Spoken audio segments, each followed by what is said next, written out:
ప్రభావం చూపుతుంది. ఇది కూడా అలాంటిది.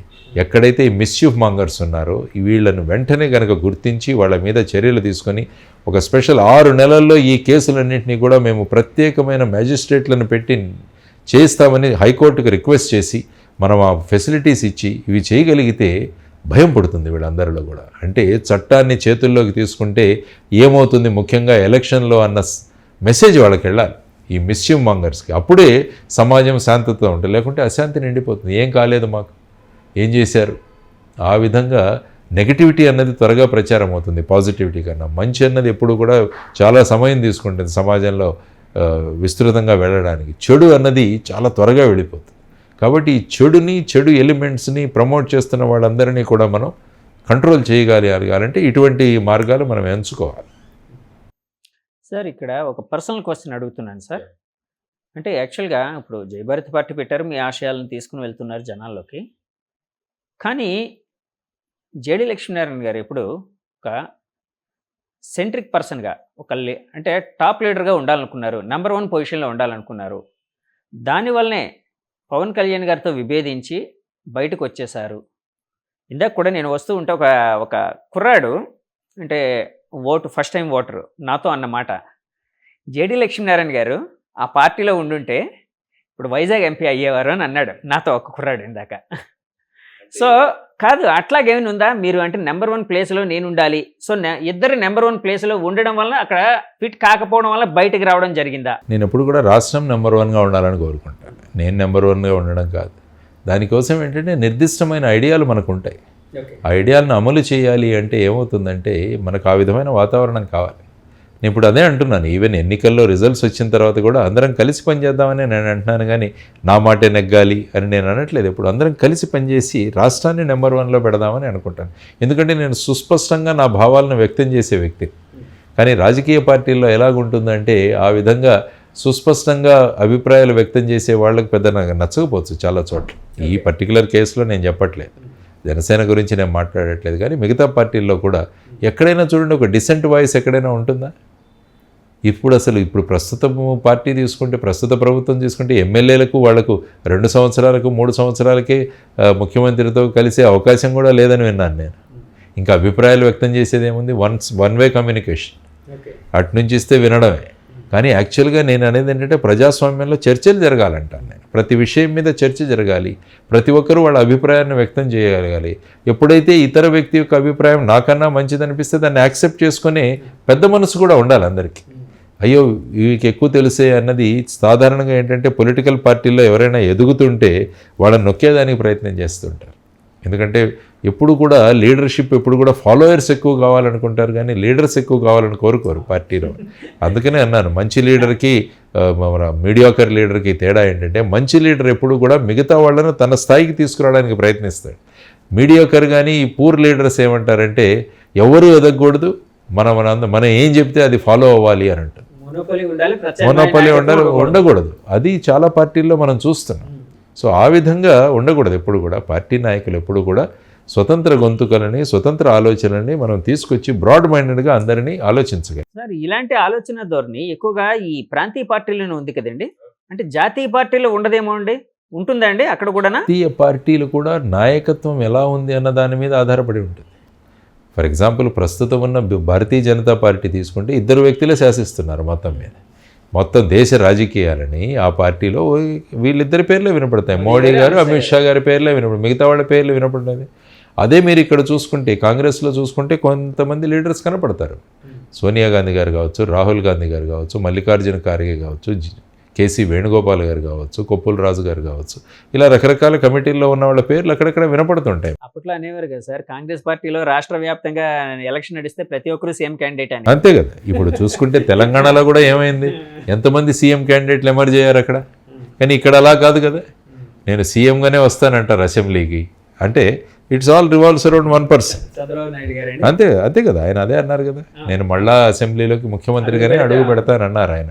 అంటే ఏమవుతుందంటే ఒక వ్యక్తి మీద నడుస్తుంది, ఇంకొక వేరే ఆల్టర్నేట్. విశ్వాసంగా వాళ్ళ అవతల వాళ్ళు భావిస్తారేమో. అంటే ఏమవుతుందంటే బేసిక్గా ఏంటంటే మనం అన్నీ కూడా వన్ మ్యాన్ చుట్టూ తిరిగే పార్టీలు ఇవన్నీ కూడా. అంటే ఆ వ్యక్తి ఏం చెప్పారు, వ్యక్తి పూజ అన్నది, అందుకనే డాక్టర్ బాబాసాహెబ్ అంబేద్కర్ గారు అప్పుడు చెప్పిన విషయం, వ్యక్తి పూజ రాజకీయాల్లోకి వస్తే అది నిరంకుశ తత్వానికి దారి తీస్తుంది అన్నది మనం గమనించాలి, దాని నుంచి చాలా జాగ్రత్తగా ఉండాలన్నారు ఆయన. సో ఇంటర్నల్గా మీరు పార్టీల్లోనే ప్రజాస్వామ్యం ఉండాలి కదా, ప్రజాస్వామ్యం అంటే అందరూ కలిసి చర్చించే విధంగా ఉండాలి కదా. సో ఆ విధంగా ఆ కుర్రవాడు అడిగిన ప్రశ్నకు నేను ఆ పార్టీ గురించి నేను మాట్లాడలేదు, కానీ ఇన్ జనరల్ పార్టీల గురించి మాట్లాడుతున్నాను. నేను ఎందుకు బయటకు వచ్చేసాను అన్నది కూడా నేను స్పష్టంగా ఇంతకుముందే చెప్పాను. మనం ఫుల్ ఫ్లెడ్జ్డ్గా మనం వెళ్ళాలన్న కాన్సెప్ట్తో ఉండేవాడిని నేను అప్పుడు అక్కడ. సో అక్కడ ఆ వాతావరణం లేకపోవడం వల్ల బయటకు వచ్చారు, అంతే కదండి. ఆయన అటు వెళ్తాను అన్నారు, ఇటు చేయడం అది కష్టం అవుతుంది, మనం పార్టీ బలోపేతం అవుదేమో అనుకున్నాను. సార్ ఇప్పుడు జెన్యున్గా చెప్పండి, ఆయన పవన్ కళ్యాణ్ గారు ఈ ఎలక్షన్లో తనకంటూ ఒక ముద్ర వేసుకున్నారు అని అనుకుంటున్నారా, భావించచ్చా అండి? వాళ్ళ ఓట్ షేరింగ్ పెరిగే అవకాశం ఉందని భావించచ్చా సార్? ఆయన ప్రస్తుతం ఉన్న పరిస్థితుల్లో ఇంకా ఇదే బెస్ట్ ఆప్షన్ అన్నట్టుగా ఆయన నిర్ణయించుకున్నారు. ఓకే, అంటే ప్రస్తుతం ఉన్న రాజకీయ దీంట్లో అలయన్స్లో కలవడము, కొన్ని సీట్లు తీసుకోవడము, ఆ తర్వాత పార్టీని ఒక ఎందుకంటే 10 సంవత్సరాలైనా కూడా ఒక రిప్రజెంటేషన్ లేదన్నది ఆయన చెప్పారు. ఆయన అదే అన్నారు, మీరు ఇంతమంది వస్తారు కానీ మమ్మల్ని ఎవరిని ఎన్నుకోవట్లేదని కూడా అన్నారు ఆయన. సో ఆ విధంగా ఒక రిప్రజెంటేషను పార్టీలో 10 సంవత్సరాలుగా పనిచేస్తున్న వాళ్ళకి ఒక సుస్థిరమైన స్థానాన్ని కల్పించడం, సో పార్టీని ఆ విధంగా ముందుకు తీసుకోవడం అన్నది, తర్వాత ఈ 3 పార్టీలు కలవాలన్నది కూడా ఆయన ధోరణి బట్టి ఆయన చేశారు. కాబట్టి రాజకీయాల్లో ఎప్పుడు కూడా స్ట్రాటజీ, కొత్త వ్యూహాలు ఇవన్నీ కూడా వేసుకుంటూ ఆయన వెళ్తారు. కాబట్టి ఆయన ఈసారి ఈ విధమైన వ్యూహం వేసుకుని ఆయన ముందుకు వెళ్తున్నారు. కాదు సార్, నేను అనేది ఈసారి ఓట్ షేరింగ్ పెరిగే అవకాశం ఉందని మీరు భావిస్తున్నారా వాళ్ళకి, ప్రత్యేకంగా జనసేన పార్టీకి? ఎందుకంటే జనసేన ఓన్లీ 21 సీట్లలోనే పోటీ చేస్తుంది. కాబట్టి ఏంటంటే ఈ ఓట్ కన్సాలిడేషన్ కోసం తర్వాత మిగతా పార్టీలతో పొత్తు పెట్టుకోవడం వల్ల ఆటోమేటిక్గా ఈ ఓట్ షేరింగ్ అన్నది జరగాలి. ఓట్ షేరింగ్ అన్నది జరుగుతుంది, ఎందుకంటే ఇండివిజువల్ పార్టీగా ఇప్పుడు అవ్వచ్చు, కానీ అదంతా కలిసిన ఓట్ అవుతుంది. అది ఇప్పుడు రేపు జనసేనకు వచ్చే ఓట్లన్నీ కూడా భారతీయ జనతా పార్టీ, తెలుగుదేశం, జనసేన యొక్క ఓన్ ఓట్, ఇవన్నీ కలిసి పడతాయి. ఇంతకుముందు ఎన్నికల్లో 2019లో పడిన ఓటు జనసేనకు మాత్రమే పడింది. ఆ ఓటు వాళ్ళు 5.6% అది పెరిగే అవకాశం ఉంటుంది, డెఫినెట్గా. సార్ అలాగే చంద్రబాబు గారు జూన్ సంథింగ్ ఏదో డేట్ నాకు సరిగ్గా గుర్తులేదు, పలానా రోజు ఆయన ప్రమాణం చేయబోతున్నారు అని, ప్రమాణ స్వీకారం సీఎంగా అని వాళ్ళ నాయకులు చెప్తున్నారు. జగన్ గారు జూన్ 10వ తారీఖున విశాఖపట్నంలో ప్రమాణ స్వీకారం చేయబోతున్నారని వాళ్ళ నాయకులు చెప్తున్నారు. అంటే ఇదే ఇందాక అనుకున్నాం కదా, ఏ ప్రతి పార్టీ వాళ్ళు కూడా వాళ్ళ నాయకులు వాళ్ళ కాడర్ యొక్క జోష్ ఉంచడానికి మీరు ఏ డేట్ని ఇష్టపడుతున్నారు అని అడుగుతున్నారు. అలాగే నేనేంటంటే ఏ డేట్ అయినా కావచ్చు, కానీ ఫైనల్గా రాష్ట్రం అన్నది ఎదగాలని నేను కోరుకుంటాను. ఎవరి లీడర్షిప్ అయినా కానీ ఈసారి ఇవన్నీ మరిచిపోయి ఈ విధంగా ఈ రాజకీయాలన్నీ మరిచిపోయి ఒక 5 సంవత్సరాలు అందరం కలిసి పనిచేద్దామని అంటున్నాను నేను. 5 సంవత్సరాలు, ఒక్క 5 సంవత్సరాలు అందరం కలిసి పనిచేసి మన రాష్ట్రాన్ని అభివృద్ధి చేద్దామన్నది నా కాన్సెప్ట్. సార్ ఇందాకలా అధికార వికేంద్రీకరణ కోసం మాట్లాడుతూ నేను ఒక క్వశ్చన్ కూడా అడిగాను, 3 రాజధానుల వికేంద్రీకరణ అంటున్నారు కదండి జగన్ గారు అని అన్నాను. సో ఆ విధంగా 3 రాజధానులు అంటే 3 రాజధానులు పెట్టడం వలన వికేంద్రీకరణ జరిగి ఇది అంటే డెవలప్మెంట్ జరిగే అవకాశం ఉందని మీరు భావిస్తున్నారా? ఇప్పుడు మన రాష్ట్రం యొక్క విచిత్రమైన షేప్ చూడండి, ఆల్మోస్ట్ 1400 కిలోమీటర్లు మొత్తం కలిపేసి మీరు అంచనా వేసుకుంటే అది చాలా పొడవుగా ఉంటుంది. కాబట్టి క్యాపిటల్ అన్నది ఎప్పుడు కూడా సెంట్రల్గా లొకేట్ అవుతుంది. క్యాపిటల్కి కావాల్సిన లక్షణాలు కూడా చాలా ఉన్నాయి. క్యాపిటల్ అన్నది ఒక నదీ ప్రవాహ ప్రాంతంలో ఉండడం, సెంట్రల్గా ఉండడం, అందరికీ అప్రోచబుల్గా ఉండడం, ల్యాండ్ అవైలబిలిటీ ఉండడం, ఇవన్నీ కూడా. ఎందుకంటే అమరావతి అన్నది ఒక రాజధానిగా మనమంతా అసెంబ్లీ సాక్షిగా తీసుకున్న నిర్ణయం.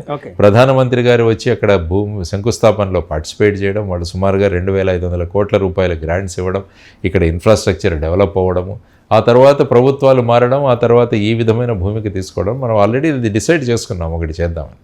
ఇప్పుడు ఏమవుతుంది, 3 రాజధానులు అంటున్నాం. ఇక్కడ నుంచి పాలనా రాజధాని విశాఖపట్నం, తర్వాత ఇప్పుడు ఏదైనా తర్వాత వచ్చేసి జ్యుడిషియల్ క్యాపిటల్ కర్నూలు అని, న్యాయపరమైన రాజధాని కర్నూలు అని, తర్వాత ఈ శాసన పరంగా లెజిస్లేటివ్ క్యాపిటల్ వచ్చేసి అమరావతిలో ఉండాలని మీరు అంటున్నారు. అంటే ఇప్పుడు ఏమవుతుందంటే ఒక పర్టికులర్ పని కావాలంటే ఒక మనిషి ఎక్కడెక్కడికి తిరగాలి. ఫర్ ఎగ్జాంపుల్ ఇచ్చాపురంలో ఉన్న వ్యక్తి హైకోర్టుకి వెళ్ళాలి, ఇచ్చాపురం నుంచి కర్నూలుకి వెళ్ళాలి. ఆ విధంగా ఫర్ ఎగ్జాంపుల్ కుప్పంలో ఉన్న వ్యక్తి ఏదైనా ఒక ఫైల్ పట్టుకొని వెళ్ళాలి, ఏదైనా మూమెంట్ విశాఖపట్నానికి రావాలి. సో ఎలా అవుతుంది చూడండి ఈ క్రిస్ క్రాసింగ్. సపోజ్ ఇప్పుడు ఏమవుతుంది, ఈ మూడు ఒకే స్థలంలో ఉంటే ఒక వ్యక్తి వచ్చినవాడు అన్ని పనులు చూసుకుంటాడు. ఇప్పుడు ఒక్కొక్క దానికి ఒక చోట పరిగెత్తాల్సి వస్తుంది. అందుకని జై భారత్ నేషనల్ పార్టీ ఏమంటున్నామంటే 26 అభివృద్ధి రాజధానులు చేయండి మీరు, 3 వద్దు, 26 అభివృద్ధి రాజధానులు చేయండి, 175 వికసిత కేంద్రాలుగా ఒక్కొక్క నియోజకవర్గాన్ని మీరు మార్చండి అని మేము అడుగుతున్నాం. ప్రతి జిల్లా కూడా ఒక క్యాపిటల్గా మారాలి. 3 రాజధానులు కాదు 26 రాజధానులు. 26 రాజధానులు కానీ నేను ఎప్పటి నుంచో చెప్తున్నాను ఇది. ప్రతి జిల్లాకు కూడా ఒక విశిష్టమైన స్థానం ఉండాలి. ఎందుకంటే అక్కడ ఉన్న రిసోర్సెస్ని బట్టి దాన్ని ఆ క్యాపిటల్గా చేయండి. కోనసీమ జిల్లాలో తీసుకోండి, అక్వా క్యాపిటల్ చేయండి దాన్ని. అక్వా కల్చర్ ఉంది, రైస్ ఉంది, మన దగ్గర ప్యాడీ పండుతుంది బ్రహ్మాండంగా. వాటన్నింటినీ క్యాపిటల్ అక్కడ తయారు చేయండి. ఐటీ క్యాపిటల్గా విశాఖపట్నాన్ని తయారు చేయండి. తర్వాత వచ్చేసి మినరల్ క్యాపిటల్స్, తర్వాత హార్టికల్చర్ క్యాపిటల్గా రాయలసీమ జిల్లాను డెవలప్ చేయండి. ఇలా రకరకాల స్కోప్ ఉంది మనం చేయడానికి.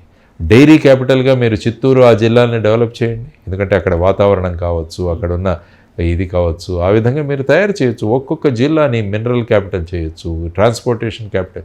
ఈ సేమ్ మోడల్ మీకు తమిళనాడులో దొరుకుతుంది. తమిళనాడు ఒక్కసారి మీరు అనలైజ్ చేస్తే అది ప్రతి జిల్లా కూడా ఒక క్యాపిటల్. వెళ్ళండి మీరు శివకాశీకి వెళ్ళండి, మీకు ప్రింటింగ్ అక్కడే, బాణాసంచా అక్కడే, తర్వాత తిరుపూర్కి వెళ్ళండి, హొయసరి అంతా మనం ఈ బనియన్లు కానీ వీటిలన్నిటి కూడా